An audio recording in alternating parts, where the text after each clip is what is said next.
Hello everyone, नमस्कार दोस्तों। मेरा नाम है आलोक वाजपेयी। आप लोग जुड़ चुके हैं इस समय इंडिया के number 1 study channel wifi study पर। और मैं आलोक वाजपेयी आप सभी का बहुत बहुत स्वागत करता हूं अपने जीएस की क्लास में। तो देखिए, सबसे पहले तो मुझे अनअकैडमी लर्नर ऐप पर भी मेरे साथ जुड़ी है। और आपको करना क्या है, अनअकैडमी लर्नर ऐप पर आप सभी लोग मुझे फॉलो कीजिए। मेरा नाम है आलोक कुमार वाजपेयी, आलोक कुमार वाजपेयी मेरा नाम है। आप सारे लोग भैया अनअकैडमी लर्नर ऐप पर मुझे फॉलो जरूर करेंगे और मेरी क्लासेस का नोटिफिकेशन आपको जरूर मिलेगा। ठीक है, चलिए आप सारे लोग देख सकते हैं यहाँ पर मैं जीएस और हिंदी दोनों सब्जेक्ट आपको यहाँ पर भी यूट्यूब चैनल पर भी पढ़ा रहा हूँ और आपको अनअकैडमी लर्नर ऐप पर भी वहां पर पढ़ा रहा हूँ। प्लस कोर्सेज की बहुत खासियत है, यहाँ पर समझ लेंगे। देखो, अगर कोई विद्यार्थी अनअकैडमी प्लस पर जुड़ता है, सारे के सारे लाइव क्लासेस मिलते हैं, वीकली टेस्ट उसको मिलता है, स्ट्रक्चर वे में कोर्स होगा according to syllabus, unlimited access है, पर्सनल गाइडेंस है, टेस्ट एनालिसिस है, एक्सपर्ट गाइडेंस है, स्टडी मटेरियल है, स्टडी प्लानर है, ये सब कुछ मिलने वाला है। और आप हमारा कोड लगाइए AB सर्टेन, इससे आपको डिस्काउंट भी मिलेगा। ठीक है भाई, तो फटाफट डिस्काउंट प्राप्त करने के लिए AB सर्टेन कोड जरूर लगाइए। और बहुत सारे बैचेज आपके स्टार्ट हो रहे हैं, सारे बैचेज में भी आप लोग सब्सक्रिप्शन लेंगे तो कोड एक ही लगाना है, AB सर्टेन। ठीक है भाई, याद रहेगा। जब भी आप सब्सक्रिप्शन करते हैं तो इस तरीके की एक स्लाइड आती है, आपको यहाँ पर रेफरल कोड बॉक्स में AB सर्टेन लिखना है, यहाँ पर छोटा सा अप्लाई होगा, उस पर क्लिक करोगे तो जो भी ड्यूरेशन आपने सेलेक्ट किया है वहां पर तुरंत डिस्काउंट हो जाएगा। उसके बाद प्रोसीड टू पे से आप लोग पेमेंट करके सीधे प्लस कोर्स पर जुड़ सकते हैं। कॉम्बैट में भैया हिस्सा सारे लोग लिया करो, जितने लोग भी हमारे साथ जुड़ते हो। हर एक संडे को 12 बजे जुड़िए, एक शानदार टेस्ट दीजिए और टेस्ट देने पर आप लोग 40 प्रश्नों का उत्तर देंगे 50 मिनट में। और इनरोलमेंट पहले आवश्यक है, फ्री में इनरोलमेंट होगा अगर आप AB सर्टेन कोड से इनरोलमेंट करते हैं तो। ठीक है, रेज हैंड का प्रयोग भैया सारे लोग कीजिए। जब भी आप लोग रेज हैंड का प्रयोग करते हैं तो निश्चित रूप से आपको बहुत फायदा होता है, क्योंकि आप सीधे during the session on Unacademy learner है, आप सीधे अपने एजुकेटर से बातचीत कर सकते हैं। पहला सवाल आपके सामने है, मेक इन इंडिया योजना कब शुरू की गई? फटाफट आंसर करोगे भाई। मेक इन इंडिया योजना जो है वो कब शुरू की गई? तो मेक इन इंडिया योजना जो शुरू की जाती है बच्चे, वो 25 सितंबर 2014 को शुरू की जाती है। कब? 25 सितंबर 2014 को। अब ये योजना कह सकते हैं स्वदेशी आंदोलन के रूप में भी मानी जाती है। 25 सितंबर 2014 को और 25 क्षेत्रों को इसमें कवर किया गया था। भारत सरकार द्वारा इस योजना को शुरू किया गया था। क्लियर है? अगले क्वेश्चन की तरफ हम लोग आते हैं। अगले क्वेश्चन की तरफ हम लोग आ जाते हैं। WTO का पूर्ववर्ती नाम क्या? WTO का बच्चे पूर्ववर्ती नाम क्या था? एक बार तेजी से आंसर करोगे भाई, फर्स्ट जल्दी से आंसर करोगे भाई। WTO का बच्चे पूर्ववर्ती नाम क्या था? क्या आंसर?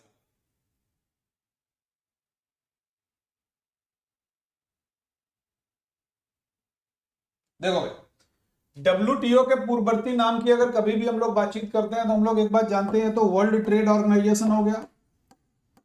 ये तो बच्चे वर्ल्ड ट्रेड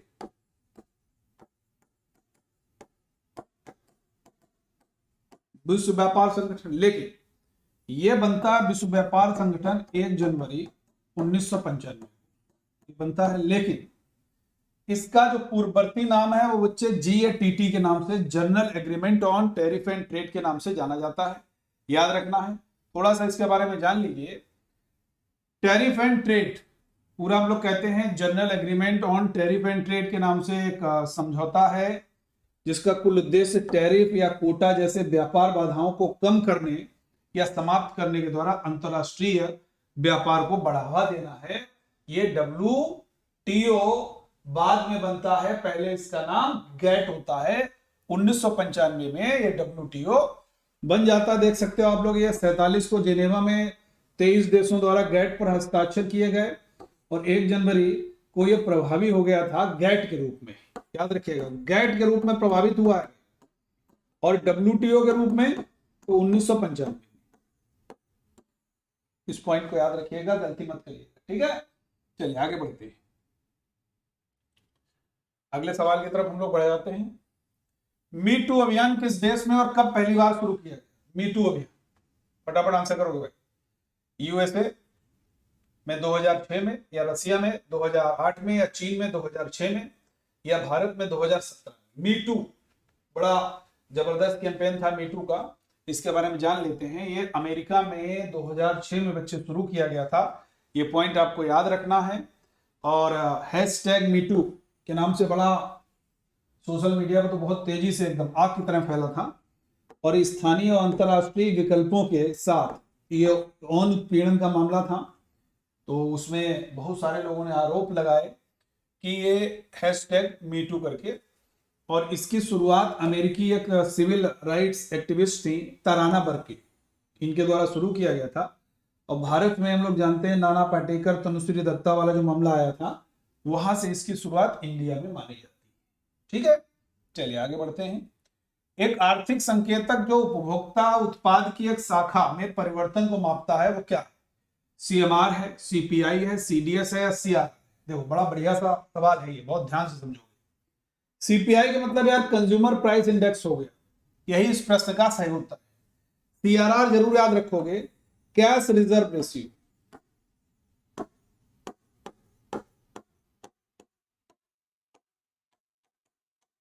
ये बड़ा इंपॉर्टेंट टर्म है कि सारे बैंकों को अपना एक अमाउंट का एक कुछ परसेंट जो भी सीआरआर डिसाइड होता है in the form of cash RBI के पास रखना पड़ता है। That is called CRR, cash reserve ratio. ठीक है, ये कंज्यूमर प्राइस इंडेक्स है जो कि उपभोक्ता उत्पाद की एक शाखा में परिवर्तन को मापता है। उपभोक्ता मूल्य सूचकांक घरेलू उपभोक्ताओं द्वारा खरीदे गए सामानों सेवाओं में यानी कि वस्तुओं और सेवा के औसत मूल्य को मापने वाला एक सूचकांक है।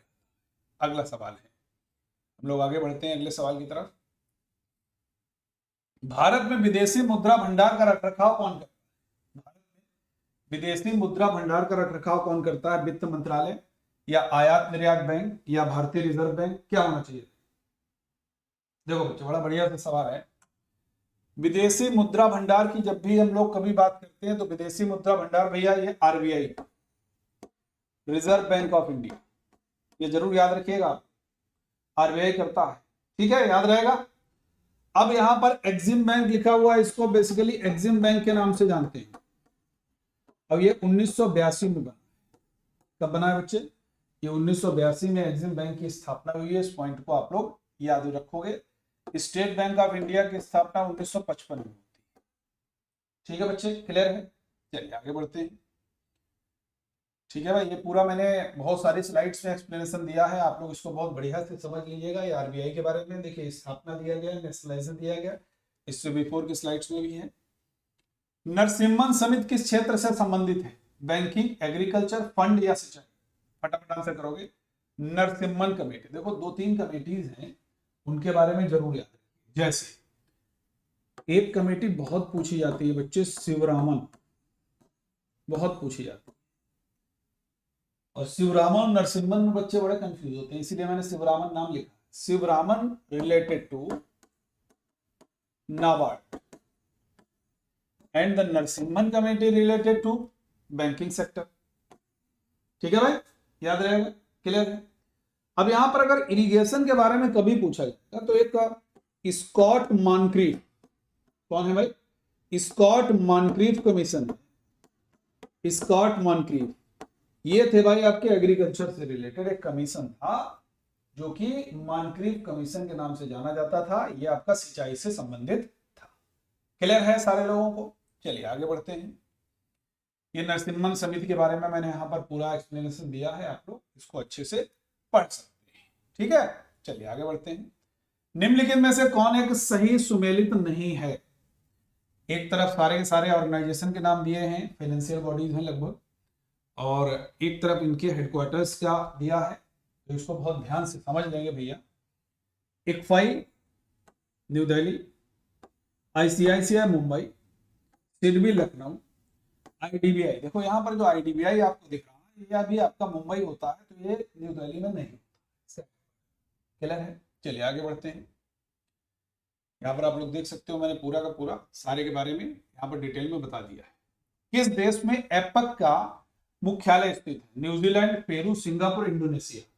फटाफट आंसर करोगे। फर्स्ट देखो बड़ा बढ़िया, एशिया पैसिफिक इकोनॉमिक कोऑपरेशन, ठीक है, ये फुल फॉर्म हो गया। सिंगापुर हो जाता है। सिंगापुर भारत का, भारत का नहीं कहोगे, क्योंकि क्या कहोगे, एशिया का सबसे नागरिक देश है। ली सिंग लुंग यहाँ के पीएम है और हलीमा याकूब यहाँ के प्रेसिडेंट है, ठीक है भाई। इंडोनेशिया विश्व में सबसे अधिक मुस्लिम आबादी वाला राष्ट्र है, नोट कर लीजिएगा। पेरू की कैपिटल बच्चे लीमा है। न्यूजीलैंड की कैपिटल वेलिंगटन है। क्या है? न्यूजीलैंड की कैपिटल वेलिंगटन। और विश्व में सबसे साउदर्न मोस्ट कैपिटल अगर है तो वो न्यूजीलैंड की है, वेलिंगटन सबसे साउदर्न मोस्ट कैपिटल मानी जाती है, ठीक है भाई, याद रहेगा। चलिए आगे बढ़ते हैं हम लोग। किस भारतीय राज्य में कपास कपड़ा मिलों की संख्या सबसे अधिक है? कपास कपड़ा मिलों की जो संख्या है किस भारतीय राज्य में बच्चे सबसे अधिक है? फटाफट आंसर करोगे भाई, फास्ट, तेजी से। देखो यार बहुत बढ़िया सवाल है। कपास कपड़ा मिलें सबसे अधिक आपको महाराष्ट्र में मिलेंगी, ठीक है। महाराष्ट्र एक ऐसा राज्य है, सबसे अधिक पक्की सड़कें भी हैं, सबसे अधिक चीनी मिल भी यहां, ठीक है, याद रहेगा। पंजाब 5 नदियों की भूमि है भाई। पश्चिम बंगाल के बारे में पूछा जाए तो यहां पर कोरोना के समय में CWC कोरोना वॉरियर क्लब बना था। इसके बाद में एकमात्र अगर मुख्यमंत्री महिला हैं तो किसी राज्य की, तो वो वेस्ट बंगाल हो जाता है। मध्य प्रदेश भारत का सोया प्रदेश है, जहां पर सोयाबीन का सबसे अधिक मात्रा में उत्पादन होता है, ठीक है। ये मैंने पूरा का पूरा आप लोगों को यहाँ पर डिटेल में दिया हुआ है, आप लोग यहाँ से PDF में मिल जाएगा। भारत निर्माण योजना कब शुरू की गई? भारत निर्माण योजना, फटाफट आंसर करेंगे फास्ट। देखो बहुत बढ़िया सवाल है। भारत निर्माण योजना 16 दिसंबर सन 2005 को शुरू की गई थी। और इसकी खासियत क्या है, यहाँ पर थोड़ा सा समझ लीजिएगा। ये शुरू किया गया था ग्रामीण बुनियादी ढांचे को बनाने के लिए, एक भारतीय योजना थी। और इसमें सिंचाई भी आती है, सड़कें भी आती है। प्रधानमंत्री ग्राम सड़क योजना के अंतर्गत इंदिरा आवास योजना वाला था कॉन्सेप्ट। उसके बाद में जलापूर्ति, ग्रामीण पेयजल कार्यक्रम, विद्युतीकरण, ये सारी की सारी चीजें इसमें शामिल की, ठीक है बच्चे। चलिए आगे बढ़ते हैं। नॉर्मन अर्नेस्ट बोरलॉग, बहुत बढ़िया सवाल है, देखो ध्यान से समझोगे। हरित क्रांति के जनक माने जाते हैं, वे किस देश से संबंधित हैं? हम लोग जानते हैं हरित क्रांति के जनक वर्ल्ड में बोरलॉग हैं। भारत में कौन है? स्वामीनाथन। भारत में कौन है भैया? MS स्वामीनाथन साहब, तो ध्यान से समझिएगा, ठीक है। अब ये जो है ये किस देश से है, यहां पर दे दिया गया मैक्सिको, बहुत ध्यान से समझिएगा। अब यहां पर कहीं भी ऑप्शन में USA नहीं है। अब इनके बारे में अगर इनका बाय बर्थ पूछा जाए तो USA के हैं, लेकिन इन्होंने जो उनकी कर्म भूमि वो मैक्सिको है, तो इसीलिए यहां पर USA अगर होता तो मामला USA की तरफ जाता आंसर। अब USA नहीं है तो हम लोगों को क्या लगाना चाहिए? Mexico, clear. रसिया एरिया में सबसे बड़ा देश है। सेक्स रेशियो में सबसे हाईएस्ट सेक्स रेशियो वाला भाई, यानी कि महिलाओं का जो दर है वो पुरुषों के अधिक ज्यादा है कहां पर? रसिया में, ठीक है। चलिए आगे बढ़ते हैं। निम्नलिखित में से कौन सा एक राजकोषीय नीति का एक घटक नहीं है? एक घटक नहीं है, कौन सा राजकोषीय नीति का? फटाफट आंसर करोगे। देखो हम लोग कहते हैं ना यार, एक होता है मॉनेटरी पॉलिसी, एक फिजिकल पॉलिसी, पढ़ते हैं ना हम लोग। Monetary policy controlled and regulated by RBI and the physical policy controlled and regulated by the government of India, ये हम पढ़ते हैं ना हम लोग। तो यहां पर फिजिकल पॉलिसी के बारे में पूछा गया है, तो क्या इसमें ये चारों में से अगर पूछा जाएगा तो ये ट्रेड वाला पॉलिसी इसमें यहां पर शामिल नहीं होता, ठीक है। किस वर्ष में UTI को एक्सिस बैंक माना गया? बहुत बढ़िया सवाल है। UTI was established in 1964 in the time of third 5-year plan। बाद में हम लोग जानते हैं एक बन जाता है UTI 1, एक बन जाता है UTI 2, ठीक है। उसके बाद में 2007 में ये एक्सिस बैंक बन जाता है और एशिया का वर्तमान में third largest private sector bank है, that is called Axis bank. और इसका अर्लियर नेम क्या है? फुल फॉर्म अगर कभी पूछा जाएगा तो आप इजीली बता सकते हो, यूनिट ट्रस्ट ऑफ इंडिया। भैया क्लियर है सारे लोगों को यहां तक? बिल्कुल क्लियर होना चाहिए। भुगतान संतुलन में निहित होता है क्या? Debts, visible trade, invisible trade. अब कुछ लोग कहेंगे सर इसमें इनविजिबल ट्रेड नहीं हो रहा है, बहुत सारे लोग कहते हैं, लेकिन जब हम लोग दो मदे निकालती हैं, दृश्य अदृश्य, तो ये सारे कहते हैं ना भाई इतना लॉस हुआ, तो उसको भी हम लोग इंक्लूड कर देते हैं, तो सभी हो जाएगा। ठीक है भाई, चलिए आगे बढ़ते हैं। सुकन्या समृद्धि खाता खोलने के लिए महिला बच्चे की जो अधिकतम आयु है वो बच्चे कितनी होनी चाहिए? क्या होना चाहिए आंसर? फटाफट आंसर करोगे भाई, फास्ट। देखो बहुत बढ़िया क्वेश्चन है। सुकन्या समृद्धि खाता खोलने के लिए महिला बच्चे की जो अधिकतम आयु है वो बच्चे हो जाती है 10 साल। क्या हो जाती है? 10 साल आयु हो जाती है, आपको याद रखना। ठीक है भाई, 10 साल अधिकतम है। और ये 22 जनवरी 2015 को बेटी बचाओ बेटी पढ़ाओ अभियान के भाग के रूप में इसको शुरू किया गया था, और बड़ी जबरदस्त है सुकन्या समृद्धि योजना, SSY। थोड़ा सा जान लेंगे। जो भी फीमेल चाइल्ड यानी कि गर्ल चाइल्ड है, उसके जन्म लेने के बाद 10 साल से पहले, इसमें 10 साल से पहले की उम्र में कम से कम 250 रुपए के साथ खोला जा सकता है, और चालू वित्तीय वर्ष के तहत अधिकतम इसमें 1.5 लाख रुपया तक जमा कराया जा सकता है। ये एक महिलाओं के लिए, बच्चों के लिए, जो फीमेल चाइल्ड है उनके आगे फ्यूचर को सुनिश्चित करने के लिए बहुत अच्छी योजना है। ठीक है भाई, चलिए आगे बढ़ते हैं। FCI की स्थापना किस पंचवर्षीय योजना में की गई? देखो 2-3 चीजें हैं आप लोग याद रखोगे। एक Bokaro steel plant, UTI, FCI, ये तीनों के तीनों भाई, बोकारो 1964 में बना, और UTI भी 1964 में बना, FCI 1965 में बना, और ये तीनों की तीनों जो हैं ये ड्यूरेशन हो जाता है 3rd 5 ईयर प्लान में। तो आंसर इसका क्या हो जाएगा भाई? तीसरी पंचवर्षीय योजना। क्लियर है यहां तक? किसी को कोई डाउट, कोई दिक्कत, कोई समस्या हो तो जरूर बताइएगा भाई। ठीक है, आगे बढ़ते हैं। ये खाद्य निगम भाई सरकार के द्वारा, FCI food corporation of India. आगे बढ़ते हैं। वर्तमान में भारत में कितनी महारत्न कंपनियां हैं? फटाफट आंसर करोगे फास्ट सारे लोग। देखो एक होती है नवरत्न कंपनी, एक होती है महारत्न कंपनी। तो वर्तमान में महारत्न की जो संख्या है वो हम लोग कितनी कहते हैं भाई? 10। कितनी हो जाती है? 10। 20 सूत्री कार्यक्रम किस पंचवर्षीय योजना में शुरू किया जाता है? तो 20 सूत्री कार्यक्रम में 5वीं पंचवर्षीय योजना में, और इसी में पॉवर्टी एलिमिनेशन यानी कि गरीबी उन्मूलन का नारा दिया गया था। पंचवर्षीय योजना कहां से ली गई? तो ये USSR से ली गई, ये रसिया से ली गई है, ये आपको जरूर याद रखना। ठीक है बच्चे, चलिए आगे बढ़ते हैं। अगला सवाल है हम लोगों का, और अगले सवाल की तरफ बढ़ते हैं हम लोग। नरेगा का नाम बदलकर मनरेगा किस वर्ष किया गया था? नरेगा का नाम बदल करके जो मनरेगा किया गया था वो बच्चे किस वर्ष किया गया है? इसको बिल्कुल याद रखिएगा। नरेगा का नाम मनरेगा बच्चे किया जाता है 2009 में।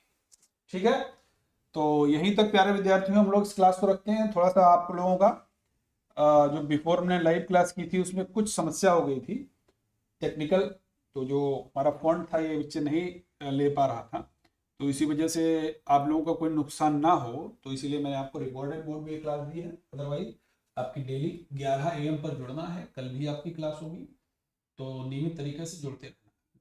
ठीक है, और दूसरी चीज़, ऐसे विद्यार्थी जो SSC GD की तैयारी कर रहे हैं मेरे साथ 1:30 बजे दोपहर में आप लोग जुड़िएगा वाईफाई स्टडी मेन चैनल पर, यूट्यूब चैनल पर जरूर जुड़िएगा। ओके, तो ये आप लोग रिपोर्ट एंड विन वाला कॉन्सेप्ट देख सकते हैं सारे के सारे लोग। इसके बाद में सेशन अच्छा लगे तो भैया लाइक अधिक से अधिक कीजिएगा, शेयर कीजिएगा, और चैनल को बच्चे सब्सक्राइब कीजिएगा। ओके, थैंक यू एवरीवन, जय हिंद।